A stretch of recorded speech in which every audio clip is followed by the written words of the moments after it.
콜럼버스의 당시인 15세기에는 유럽에서는 베니스와 제노아가 국제상거래의 중심지였습니다.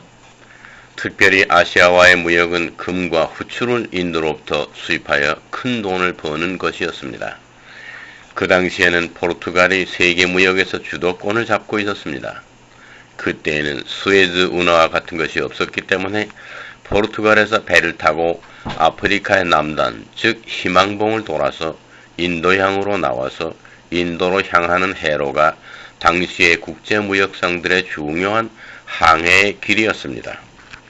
포르투갈의 바스코 다가마의 경우는 그러한 항해에서 상거래보다는 탐험에 열중한 사람이었습니다. 그 이전에 별로 이름이 남겨지지 아니한 많은 상인들이 바로 이러한 항해를 통하여 인도의 칼리카트와 고아에서 많은 금과 후추들을 실어 유럽으로 가져온 일이 있었습니다. 또 그 당시는 종교개혁 직전이어서 이러한 국제상거래에서 돈을 벌어서 부유하게 된 사람들은 대부분 가톨릭 성직자들이거나 그들과 연관된 귀족 및 부유층의 상인들이었습니다. 이러한 때 콜럼버스는 지구가 둥글다고 하는 것을 믿었기 때문에 정반대 방향으로 항해하더라도 인도에 도착하리라는 신념을 가지고서 1492년 8월 3일 산타 마리아라는 거대한 배와 세 척의 작은 배들을 대동코 스페인의 작은 항구 팔로스를 떠났습니다. 콜럼버스는 지구는 둥글다고 하는 믿음 하나만을 가지고 대서양 횡단 항해에 나섰던 것입니다. 당시의 항해법, 오늘날 내비게이션이라고 하는 것은 오로지 북극성 하나뿐이었습니다. 그 자리를 이동치 아니하는 붓다기별에다 배의 방향을 비교하면서 콜럼버스는 모험의 항해를 감행했던 것입니다. 팔로스를 떠난 그는 2달간의 우여곡절의 항해 끝에 오늘날 바하마 또는 산살바도르라고도 하는데 바하마에 1492년 10월 12일에 도착하게 됩니다. 그가 항해한 거리는 약 6,500km 정도였습니다. 콜럼버스는 그곳이 지구를 완전히 한 바퀴 돌아서 반대 방향으로 와서 도착한 인도로 생각했던 것입니다. 그러나 4만 킬로미터의 둘레를 가진 지구에서 겨우 6분의 1 정도에 해당하는 거리를 항해했던 것입니다. 콜럼버스는 1503년까지 4차례 그러한 여행을 감행했습니다. 그래도 중남미 정도만 발견했을 뿐 북쪽에는 거대한 북아메리카 대륙이 있고 남쪽에는 거대한 남아메리카 대륙이 있는 줄을 알지 못했습니다. 콜럼버스의 신대륙 발견에 대한 보고로 인하여 스페인 왕국에서는 새로운 항해 경로를 통하여서 스페인과 아시아의 금나라 왕국인 인도와 상거래를 하게 되는 줄로 알았습니다. 그러나 포르투갈의 마젤란은 생각하기를 콜럼버스가 발견했다고 하는 인도는 아시아의 인도가 아니라 신대륙의 일부라는 것을 알고 자기는 콜럼버스의 항로를 따라서 다시 남아메리카를 돌아서 태평양으로 나와서 지구를 완전히 한 바퀴를 돌아보겠다는 야심을 가지고 항해에 나서게 됩니다.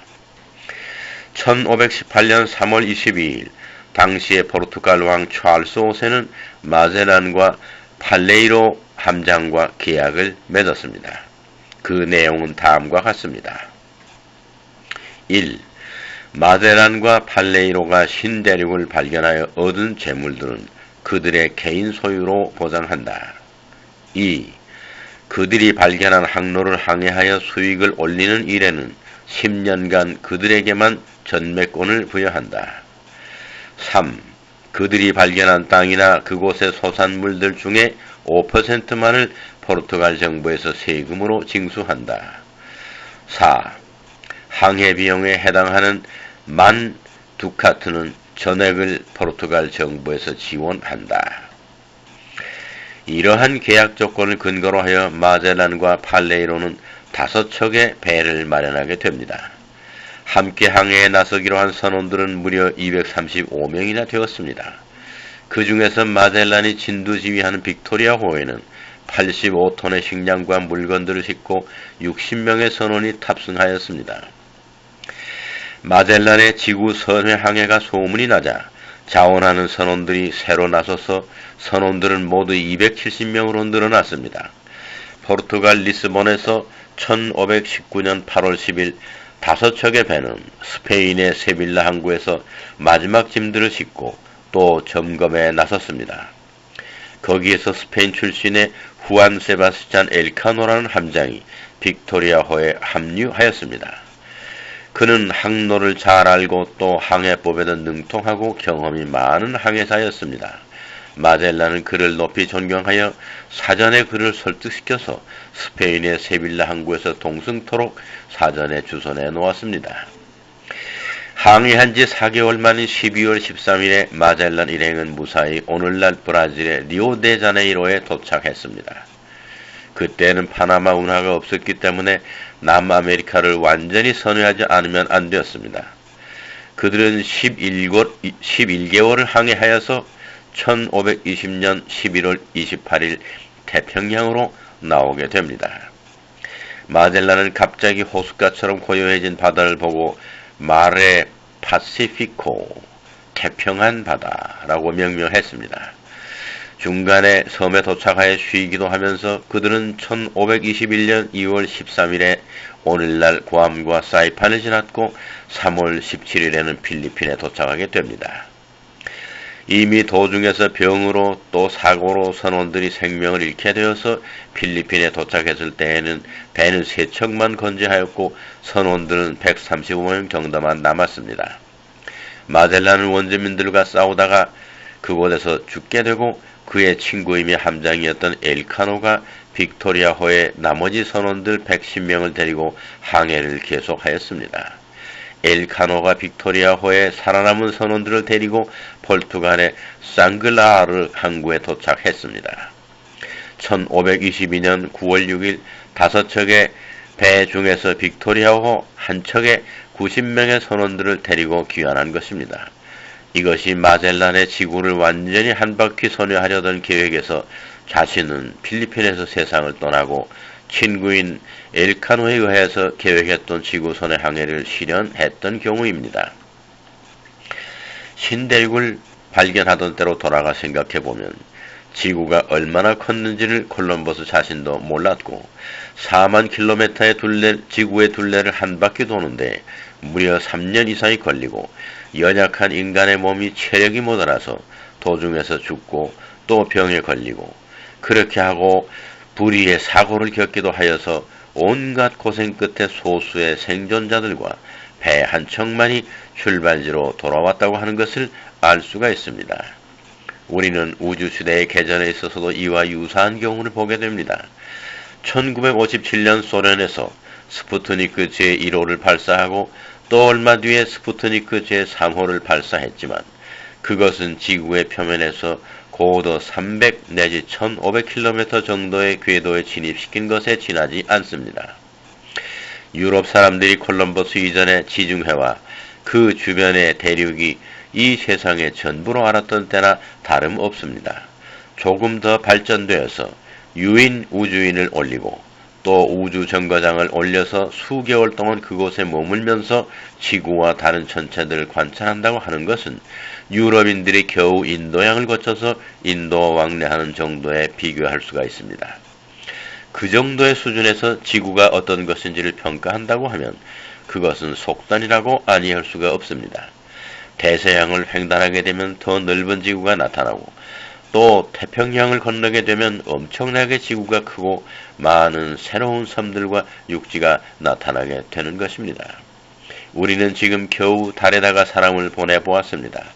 그 정도의 수준을 가지고 우주를 다 파악했다고 생각할 수는 없을 것입니다. 태양계 전체를 자유롭게 왕래하는 우주여행의 수준을 생각해보면 지금 우리의 우주항해의 수준은 콜럼버스 이전의 수준에 지나지 않을 것입니다. 그런데 그러한 수준의 경험과 지식을 가지고 우주를 다 이해했고 또 우주를 창조하신 하나님의 존재를 거론할 수가 있겠습니까? 우주를 창조하신 하나님께서는 지구의 생명체들을 보호하기 위해서 지구 주변에 자장을 형성케 하였으며 또 거대한 2개의 방사능 띠인 앨런 벨트로 지구를 겹겹이 둘러싸 놓으셨습니다.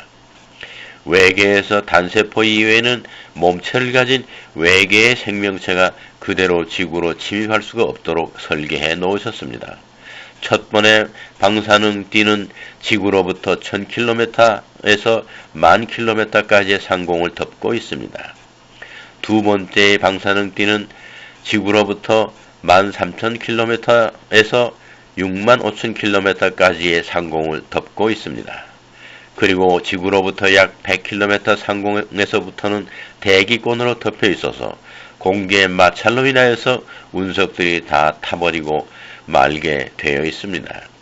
지구의 표면에까지 거대한 운석이 도달할 확률은 거의 없으며 또 그 운석 안에 있는 괴물들이 들어있어서 지구의 표면에 내려와 기어다니면서 사람들을 해치는 일이란 불가능하도록 창조가 되었습니다. 그리고는 지구에서 약 78광년 떨어진 곳에 오리온 성운이나 카리나 성운의 아름다움은 우주 공간을 오직 신의 세계에서만 있을 수 있는 신비적인 현상으로 장식해 놓으셨습니다. 지구에만 있을 때에는 알지 못했던 우주에 대한 지식을 조금 알았다고 해서 그 정도의 수준으로 마치도 우주 전체를 다 아는 것으로 생각하고 캄캄한 하늘과 푸른 지구 이외에는 아무것도 존재하지 않는다고 말한다면 이것은 콜럼버스의 신대륙 발견 때만도 못한 경우라고 말할 수밖에 없습니다.